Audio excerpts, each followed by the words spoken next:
सीता की करुण पुकार सुनकर जटायु ने उस ओर देखा तथा रावण को सीता सहित विमान में जाते देख बोले, अरे रावण, तो एक पर स्त्री का अपहरण करके ले जा रहा है। अरे लंकेश, यह महाप्रतापी श्री रामचंद्र जी की भार्या है। एक राजा होकर तू ऐसा निंदनीय कर्म कैसे कर रहा है? राजा का धर्म तो पर स्त्री की रक्षा करना है। तू काम के वशीभूत होकर अपना विवेक खो बैठा है। छोड़ दे राम की पत्नी को। हे रावण, मेरे समक्ष तू सीता को नहीं ले जा सकता। प्राण रहते तक मैं सीता की रक्षा करूंगा। ठहर, मैं अभी आता हूँ तुझसे युद्ध करने। जटायु के इन कठोर अपमानजनक शब्दों को सुनकर रावण उसकी ओर झपटा जो सीता को मुक्त कराने के लिए विमान की ओर तेजी से बढ़ रहा था। विशालाकार दो पर्वतों की भांति वे एक दूसरे से टकराए।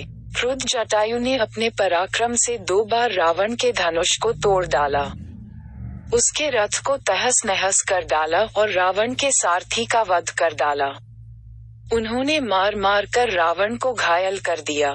घायल होने के बाद भी रावण वृद्ध और दुर्बल जटायु से अधिक शक्तिशाली था। अवसर पाकर उसने जटायु की दोनों भुजाएं काट दी। पीड़ा से व्याकुल होकर मूर्छित हो वह पृथ्वी पर गिर पड़ा। जटायु को भूमि पर गिरते देख जानकी हा राम, हा लक्ष्मण कहकर विलाप करने लगी। रावण ने सीता को उसके केश पकड़कर उठा लिया और आकाश मार्ग से लंका की ओर उड़ने लगा। उस समय उन्नत भाल वाली, सुंदर कृष्ण केशों वाली, गौरवर्णा मृगनयनी जानकी का सुंदर मुख रावण की गोद में पड़ा ऐसा प्रतीत हो रहा था जैसे पूर्णमासी का चंद्रमा नीले बादलों को चीरकर चमक रहा हो।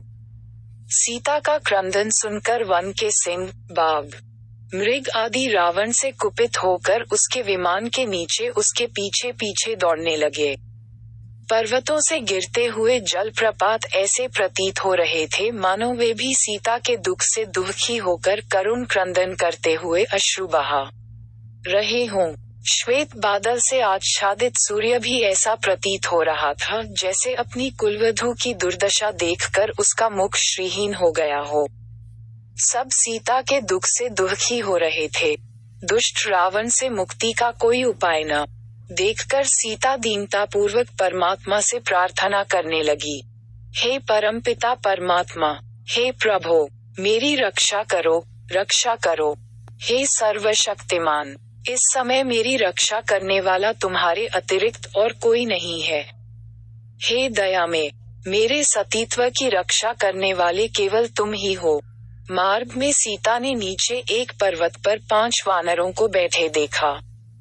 उनको देखकर सीता ने ये सोचकर कि शायद ये राम को मेरा समाचार बता सकें, अपने सुनहरे रंग की रेशमी चादर में वस्त्र आभूषण बांधकर उसे उन वानरों के बीच गिरा दिया। तीव्र गति से उड़ने में व्यस्त रावण को सीता के इस कार्य का बोध नहीं हो पाया।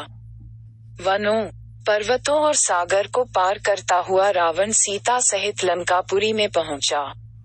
वहां उसने सीता को मय दानव द्वारा निर्मित सुंदर महल में रखा और क्रूर राक्षसियों को बुलाकर आज्ञा दी, मेरी आज्ञा के बिना कोई भी इस स्त्री से मिलने न पावे। ये जो भी वस्त्र, आभूषण, खाद्य पदार्थ मांगे, वह तत्काल इसे दिया जाए। इसे किसी भी प्रकार का कष्ट नहीं होना चाहिए और न कोई इसका तिरस्कार करे। अवज्ञा करने वालों को दंड मिलेगा। इस प्रकार राक्षसनियों को आदेश देकर अपने महल में पहुंचा। वहां उसने अपने 8 शूरवीर सेनापतियों को बुलाकर आज्ञा दी, तुम लोग जाकर दंडक वन में रहो। हमारे जनस्थान को राम लक्ष्मण नामक 2 तपस्वियों ने उजाड़ दिया है। तुम वहां रहकर उनकी गतिविधियों पर दृष्टि रखो और उनकी सूचना मुझे यथाशीघ्र देते रहो। अवसर पाकर उन दोनों की हत्या कर डालो। मैं तुम्हारे पराक्रम से भली भांति परिचित हूँ, इसीलिए उन्हें मारने का दायित्व तुम्हें सौंप रहा हूँ। उन्हें इस प्रकार आदेश देकर वह कामी राक्षस वासना से पीड़ित होकर सीता से मिलने के लिए चल पड़ा। अगर आपको वीडियो अच्छा लगा तो सब्सक्राइब करें और शेयर करें एजुकेशन स्टोरी।